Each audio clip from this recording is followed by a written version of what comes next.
In this video, I'm going to give you one of my best retargeting strategies to date when it comes to Google Ads for e-commerce brands. Now, this is a retargeting strategy which I've not really talked about before on my YouTube channel, but it just works regardless of the niche, industry, or the type of products that your e-commerce brand sells. But not only am I going to give you this strategy step by step, but I'll also show you the results we're generating because of this retargeting strategy. But before we go into any of that, let's take a step back to understand how retargeting even works with Google Ads. Because yes, Google Ads retargeting works very differently than Facebook Ads retargeting or TikTok Ads retargeting. Now, with Facebook and TikTok, retargeting is as simple as just running an interest targeting based campaign going after a specific audience list. However, with Google Ads, there's really no such thing as interest targeting, which means the way retargeting generally works with Google Ads is you need to kind of lay out a campaign which does not only retargeting but also does cold traffic targeting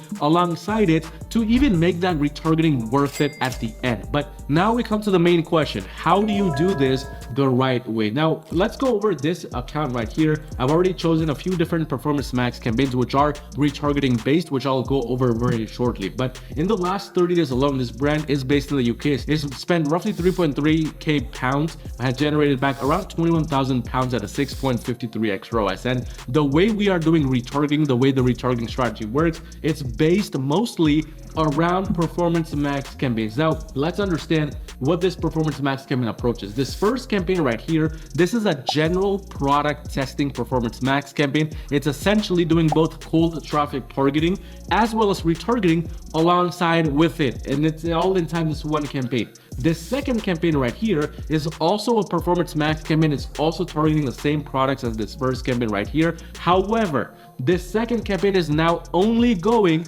after new customers. That's it. There's no type of retargeting going on within this campaign right here. And then this third and final campaign, which is also part of this retargeting strategy, it's a non-branded campaign, which means all of the search terms in here are also fully cold traffic. In fact, we spoke with Google's rep and Google's teams to make sure that the branded keywords, the brand name itself, and all brand related keywords were completely excluded from this campaign. And this is how you approach retargeting in general. Now, the way to do this is fairly simple. You want to have one major performance max campaign in your account right now, which is targeting only new customers. The main goal of this campaign is not to do retargeting, it's not to do anything else. It's only to go after cold traffic. That's one part of this approach. Now, once you have that new customers campaign running, then you want to launch a duplicate of that new customers campaign. And with this strategy, we're going to be basically going after both retargeting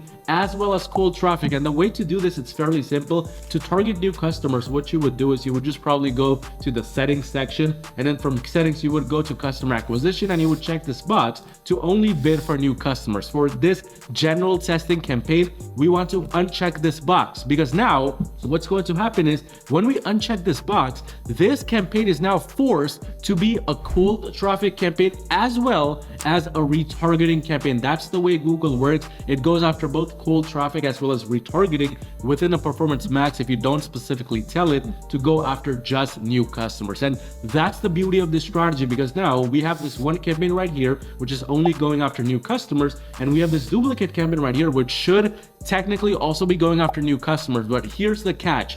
Now, because this second campaign, which is new customers only, is running, it's almost always going to overpower this first campaign in terms of targeting new customers. So what's going to happen is, because this new customers campaign is overpowering this general testing campaign right here, it's going to stop showing the ads as much to new customers. Instead, it will now put more of its emphasis on retargeting. This essentially forces this main general testing performance max campaign to act as a retargeting campaign only. And this campaign will now further go after the small parts and bits and pieces which are missing from this new customers campaign to fully kind of close the cold traffic loop. So now what has happened is we have these two campaigns running side by side, which are going after cold traffic, but each of these may have a different strategy in terms of the asset group strategy. Maybe one of this has an approach where it's only images, videos, etc. with no signals, and then this other one, maybe it has no images, no videos, etc. just shopping only with some signals. The main differentiation between the two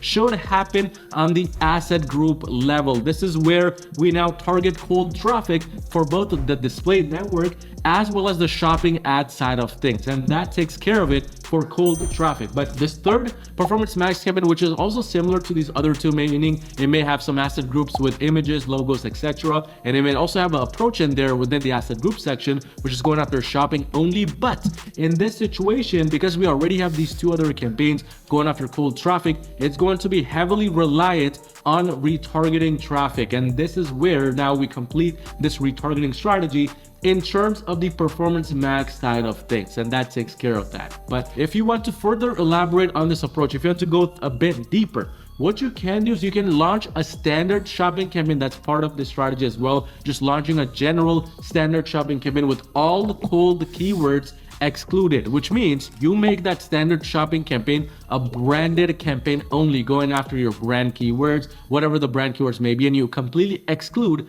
everything else. You can do this by simply adding a negative list to your standard shopping campaign. So for instance, if we go right here, we have the ability to add all these negative keywords. You want to do that with all of your cold traffic keywords, at least the main ones, and make that campaign turn into a retargeting campaign. So now you have two cold traffic campaigns that are performance max smart bidding based campaigns, and now you have one performance max campaign doing both cold traffic, but it's going to be very, very minimal because there's already two just focusing on that. But that performance max campaign is now forced to do a lot of heavy retargeting. And on top of that, if you add a standard shopping campaign going after retargeting, now you complete this entire loop of retargeting, at least with the Google Shopping ad side of things. It might sound a bit complicated, but you don't have to overcomplicate it. Keep it simple. The results have been nothing less than amazing for this e-commerce brand. I mean, in just the last 30 days alone, we have been scaling at very decent levels. All of these campaigns are extremely profitable, even the new customers campaigns, and they are all working side by side. The overlap and internal competition, it doesn't happen at this level because we have kind of segregated out the campaign approaches. We have segregated out the different traffic types. But if you run a brand doing $1 million a year, you need extra help scaling your brand to the next level with Google Ads. Go onto my website at yourmarketing.com and schedule a free call with me to see essentially how we can work together and make that happen. But check out this video right here where I exposed an e-commerce brand we used a similar retargeting strategy on to scale to over $200,000 a month.